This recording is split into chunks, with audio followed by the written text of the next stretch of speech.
Hello guys, तो कैसे हो तुम लोग। मैं हूं तुम्हारा मिराज भाई। तो आज तुम्हारा जो होने वाला है वो क्या है, एग्जांपल नंबर 5, जिसमें क्या प्रूफ करना है कि √3 तुम्हारा इरेशनल नंबर है या नहीं है। इससे पहले वाले लेक्चर में मैंने तुम्हें थ्योरम 1.2 करवा दिया था, जाकर देख लेना। प्लेलिस्ट का लिंक भी मैं डिस्क्रिप्शन में दे दूँगा, ठीक है। चलो तो देखते हैं एग्जाम्पल नंबर जो 5 है वो कैसे बनेगा तुम्हारा, ठीक है। मैं इसको एक्सपैंड करता हूँ। उससे पहले मैं बता दूँ, ये तुम्हारा लेक्चर नंबर 14 है। इसका मतलब अप टू लेक्चर नंबर 13 तक तुम्हारा कंप्लीट हो चुका होगा, जाकर देख लेना, ठीक है। और अच्छा लगे तो क्या कर देना, लाइक एंड सब्सक्राइब भी कर देना। तो मैं इसमें भी ज़्यादा एक्सप्लेनेशन नहीं बताऊंगा, क्योंकि पिछला वीडियो लंबा हो गया था और उसमें मैंने अच्छे से एक्सप्लेनेशन बताया था, सारा इरेशन नंबर का कॉन्सेप्ट वगैरह। तो उसे जाकर देख लेना अच्छे से एक्सप्लेनेशन के लिए। इसे मैं तुम्हें प्रूव करके बताऊंगा और थोड़े थोड़े कॉन्सेप्ट में सिखाता जाऊँगा, ठीक है। चलो, तुम्हारा ये क्या बोल रहा है कि √3 क्या है, 1 मिनट में बताता हूँ। तुम्हें क्या प्रूफ करना है कि √3 इधर इरेशनल नंबर है या नहीं, ठीक ना। ये बात नहीं लिखी हुई है, ठीक है। इसे मिटा देना, ये कुछ नहीं है, ठीक है। तो तुम्हें बताना है कि √3 तुम्हारा इरेशनल नंबर है या नहीं, ये तुम्हें प्रूफ करना है। तो ये वैसा ही है जैसे हम लोगों ने प्रूफ किया था कि √2 तुम्हारा इरेशनल नंबर होगा या नहीं होगा। तो हम लोग क्या करते हैं ऐसे क्वेश्चन में, मान लेते हैं कि √3 हमारा क्या होगा, रेशनल नंबर होगा, और कॉन्ट्राडिक्शन से हम लोग प्रूफ कर देते हैं कि हमारी जो कंडीशन है उसको क्या कर रहा है, वायलेट कर रहा है। तो वो क्या हो जाता है, जब कॉन्ट्राडिक्ट हो जाता है तो इसका मतलब वो रेशनल नहीं बल्कि इरेशनल है, ठीक ना। तो हम लोग क्या मानेंगे, लेट √3, मेरे हाथ में चोट लगा हुआ है तो और अच्छे से मैं लिख नहीं पाऊँगा। लेट √3 इज़ रेशनल नंबर, ठीक है। मान लेंगे क्या है, √3 तुम्हारा रेशनल नंबर है, ठीक है। मान लेंगे, हाँ मान लेंगे, ठीक है। देयरफॉर जब कोई भी रेशनल नंबर अगर मान लेते हैं तो उसको किसके फॉर्म में लिख सकते हैं, p/q के फॉर्म में लिख सकते हैं। तो √3 को तुम लोग क्या लिख सकते हो, p/q, ठीक लिख सकते हो। And where p and q तुम्हारा क्या हो जाएगा, को प्राइम होगा। को प्राइम का मैं मीनिंग बताया था, को प्राइम ऐसा नंबर जिसका कॉमन मल्टीपल क्या होना चाहिए, 1 होना चाहिए। वेयर p एंड q लिख दो यहाँ पे, where p and q are coprime, ठीक है। ये तुम्हारा क्या है, को प्राइम है, समझा, ठीक है। तो हम लोग क्या कर सकते हैं, जब ये रेशनल नंबर है तो इस पर हम लोग क्या कोई भी ऑपरेशन को परफॉर्म कर सकते हैं। तो क्या करो, ये जो q है इसको राइट में लेके जाओ। क्या हो जाएगा, ये तुम्हारा √3q इक्वल टू तुम्हारा क्या हो जाएगा, p। ये तुम्हारा क्या हो जाएगा, p इक्वल टू √3q, ठीक ना। अब हम लोग क्या करेंगे, स्क्वायरिंग बोथ साइड करेंगे, ठीक है। ऐसे ही करना तो ज़्यादा अच्छा रहेगा, ठीक है, एग्जाम में भी। तो क्या करना है, squaring both side, squaring both side, ठीक ना। हम लोग क्या करेंगे, दोनों तरफ क्या करेंगे, स्क्वायर करेंगे, बोथ साइड, ठीक है। तो क्या हो जाएगा तुम्हारा, जब स्क्वायर करोगे तो ये तुम्हारा p स्क्वायर हो जाएगा, √3 क्या हो जाएगा तुम्हारा 3 हो जाएगा, ये q स्क्वायर हो जाएगा। इसका मतलब क्या है कि 3 जो है किसको डिवाइड कर रहा है, p स्क्वायर को डिवाइड कर रहा है, समझ आया। या कुछ ऐसा ही है जैसे 10 लिखा रहता है, 10 को क्या लिख सकते हैं, 2 × 5 ऐसे। जब 15 लिखा रहेगा उसको क्या लिख सकते हैं, 3 × 5। तो ये तुम्हारा 5 क्या हो गया, कोई कांस्टेंट हो गया। ये तुम्हारा 15 जो p स्क्वायर है, ठीक है। तो 3 क्या कर रहा है, 15 को डिवाइड कर रहा है। वैसे ही यहाँ पे 3 क्या कर रहा है, p स्क्वायर को डिवाइड कर रहा है। तो लिखो देयरफॉर 3 डिवाइड्स p स्क्वायर, ठीक है। 3 डिवाइड्स p स्क्वायर। तो एक थ्योरम था कि अगर कोई नंबर p स्क्वायर को डिवाइड करता है तो वो p को भी डिवाइड करेगा, ठीक ना। देयरफॉर 3 विल ऑल्सो डिवाइड किसको डिवाइड करेगा बताओ, p को, ठीक ना, समझ में आया।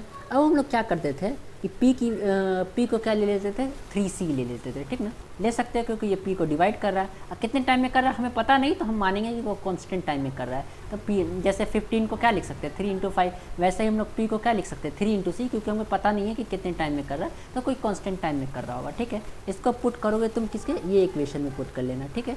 इस इक्वेशन में पुट कर लेना, इसको इक्वेशन नंबर 1 मान लो, ठीक है। मान लिया, तो हम लोग क्या करेंगे, उसके अंदर पुट करेंगे, ठीक है। तो लिखो पुटिंग इक्वेशन, इसको इक्वेशन नंबर 2 मान लो, ठीक है। इक्वेशन 2, इक्वेशन पूरा भी लिख सकते हो, ऐसे भी लिख सकते हो, इन 1, ठीक ना। किस में, 1 में पुट करो। तो क्या हो जाएगा तुम्हारा, p स्क्वायर की जगह क्या हो जाएगा, 3c का होल स्क्वायर, ठीक ना। तो क्या लिखोगे, p स्क्वायर की जगह 3c का होल स्क्वायर, ठीक ना।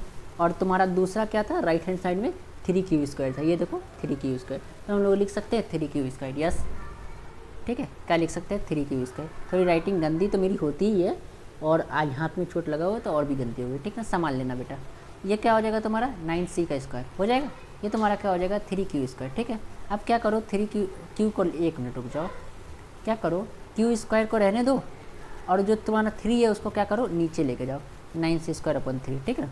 ये तुम्हारा क्या हो जाएगा, ये तुम्हारा क्यू है, ठीक, याद रखना, ये तुम्हारा 9 है, ये तुम्हारा क्या हो जाएगा, कट के क्या हो जाएगा 3 हो जाएगा, मतलब क्यू² तुम्हारा क्या हो जाएगा बताओ 3c² होगा। इसका क्या मतलब है कि 3 क्या कर रहा है, क्यू² को भी डिवाइड कर रहा है, समझ में आया। देयरफॉर क्या हो रहा है, 3 डिवाइड्स क्या हो रहा है बताओ, 3 डिवाइड्स क्यू²। तो मैं पिछले वाले लेक्चर में बताया था कि अगर कोई नंबर ए क्यू² को डिवाइड करता है तो वो क्यू को भी डिवाइड करेगा। इसका मतलब देयरफॉर 3 विल ऑल्सो डिवाइड, ये मैं बताया था पिछले लेक्चर में, 3 विल ऑल्सो डिवाइड क्यू, ठीक ना, ऑल्सो डिवाइड क्यू, ठीक ना। इसका मतलब है यहाँ देखो 3 क्यू को भी डिवाइड कर रहा है, 1 मिनट में बता रहा हूँ। और यहाँ पे तुम क्या देखे हो कि 3 पी को भी डिवाइड कर रहा है, यहाँ देखो 3 पी को भी डिवाइड कर रहा है और 3 क्यू को भी डिवाइड कर रहा है। 1 मिनट में थोड़ा ऊपर करता हूँ इसको। इसका मतलब तुम्हारा क्या हो गया, 3 जो है कॉमन फैक्टर हो गया, देयरफॉर 3 इज कॉमन फैक्टर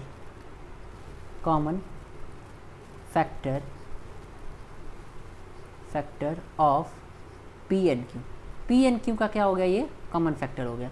इसका मतलब क्या है, पी एंड क्यू तुम्हारा को प्राइम नहीं हुआ, और हम लोग क्या लिखे थे कि पी एंड क्यू तुम्हारा क्या है, को प्राइम है। Therefore P and Q R not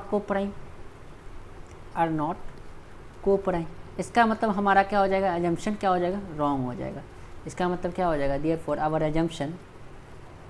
assumption,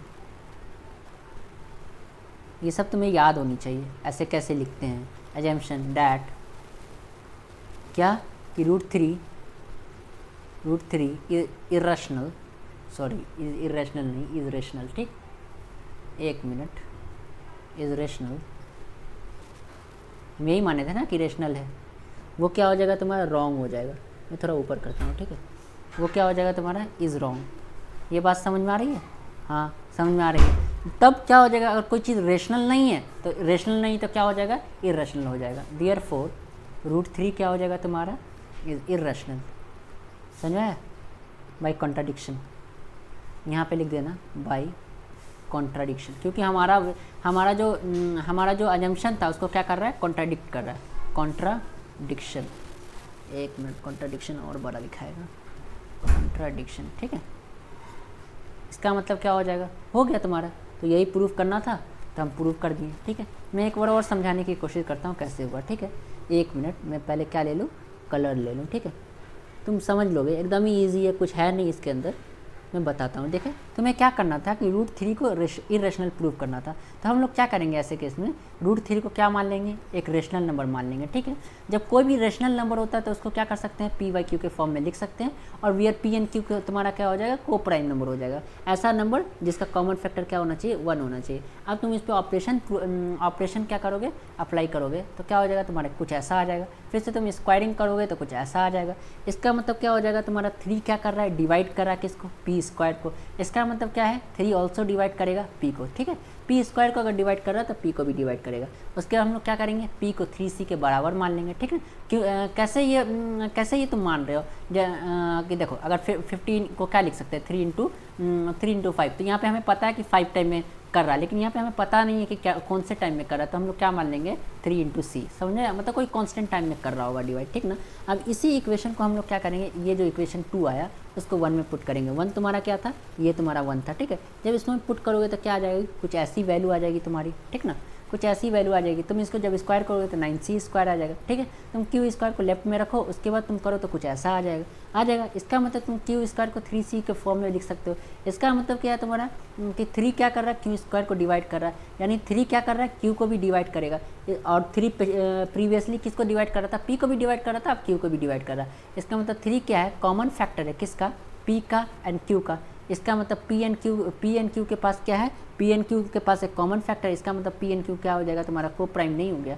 इसलिए हमारा जो अजम्पशन था ये √3 क्या है, तुम्हारा रेशनल नंबर है, वो क्या हो जाएगा, रॉन्ग हो जाएगा। तो अगर कोई चीज़ रॉन्ग है तो राइट क्या हो जाएगी, राइट हो जाएगी। वो रेशनल नहीं है तो क्या होगी, इरेशनल होगी। और इसी को प्रूव करना था तो हम लोग किससे, बाय कॉन्ट्राडिक्शन से प्रूव कर लिए, ठीक है। चलो अच्छा लगा हो तो क्या कर देना, लाइक कर देना, और क्या कर देना, सब्सक्राइब भी कर देना, ठीक है। All the best.